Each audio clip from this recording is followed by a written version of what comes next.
Hello friends, good morning. आज मंगलवार 5 मई 2026। कभी भी मार्केट चालू करने से पहले अगर हम थोड़ा सा मार्केट का आउटलुक देखते हैं तो हमें मार्केट में ट्रेड करना काफ़ी आसान हो जाता है। तो आज के इस वीडियो में मैं आपको बाज़ार का रुख मतलब मार्केट ट्रेंड बताने वाली हूँ।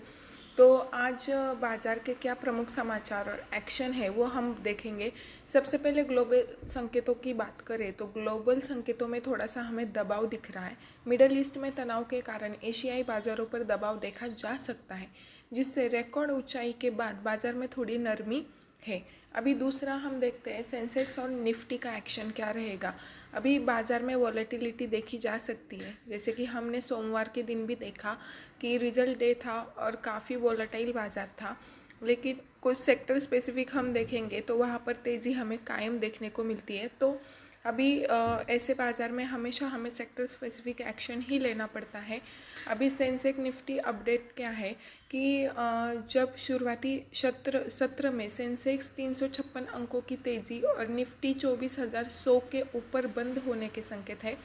विशेष रूप से रियलिटी सेक्टर्स जो होते हैं जो रियलिटी सेक्टर्स होते हैं उसमें बाहर आने की मतलब उसमें तेज़ी की उम्मीद कर सकते हैं।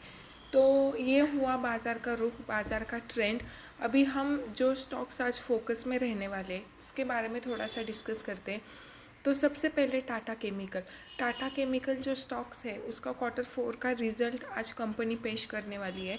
कंपनी को 2,132 करोड़ का घाटा हुआ है, लेकिन इसके बावजूद 11 रुपये डिविडेंड देने की घोषणा टाटा केमिकल्स ने की है।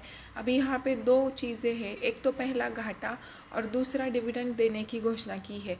इसलिए स्टॉक में अभी स्टॉक कैसा परफॉर्म करेगा या स्टॉक्स कौन सी चीज़ को ज़्यादा मन पे लेता है ये देखने की चीज़ होगी। दूसरा शोभा लिमिटेड, इसका भी Q4 का रिजल्ट आने वाला है।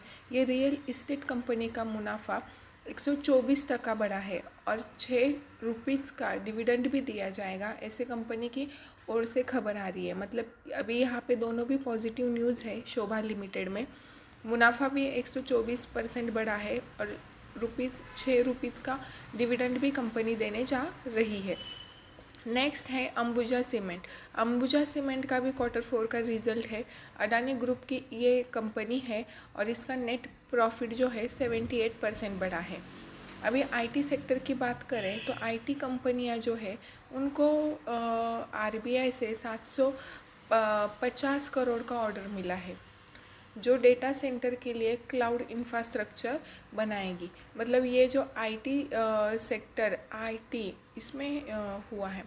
नेक्स्ट यस बैंक का भी Q4 का जो रिज़ल्ट है वो आया है। इसमें 45% का नेट प्रॉफिट बढ़ने के बावजूद भी ब्रोकरेज ने टारगेट प्राइस में 17% की कटौती की है। तो ये येस बैंक के लिए आपको ध्यान रखना है। नेट प्रॉफिट बढ़ा है लेकिन जो ब्रोकरेज हाउसेस होते हैं उन्होंने टारगेट प्राइस में कटौती की घोषणा की है या कटौती की बात कही है। Next defence PSU stocks. अभी डिफेंस पीएसयू स्टॉक्स में एक महारत्न रक्षा स्टॉक्स ये एक स्टॉक है। इसमें 38% की रैली की संभावना जताई जा रही है, जो सोमवार को 6% बढ़ा था। रक्षा ओके, ये डिफेंस स्टॉक है और काफ़ी अच्छा स्टॉक है रक्षा। नेक्स्ट जो महत्वपूर्ण अपडेट्स है या फिर एक्शंस और इवेंट है उसके बारे में भी हम जानकारी ले लेते हैं। तो रिकॉर्ड स्टूडियो आईपीओ, मतलब रिकॉर्ड स्टूडियो जो कंपनी है उसका आईपीओ 5 मई को खुलने वाला है और ग्रे मार्केट में 45 रुपये के प्रीमियम पर ट्रेड कर रहा है। तो इस पे भी आप ध्यान दे सकते हैं। ये जो आईपीओ है इसकी पूरी जानकारी लेने के बाद ही खरीदना है नहीं खरीदना है इसके बारे में आप सोचिए। देन अल्का इंडिया लिमिटेड जो है वो एक शेयर पर 6 बोनस शेयर देने की घोषणा कर रही है।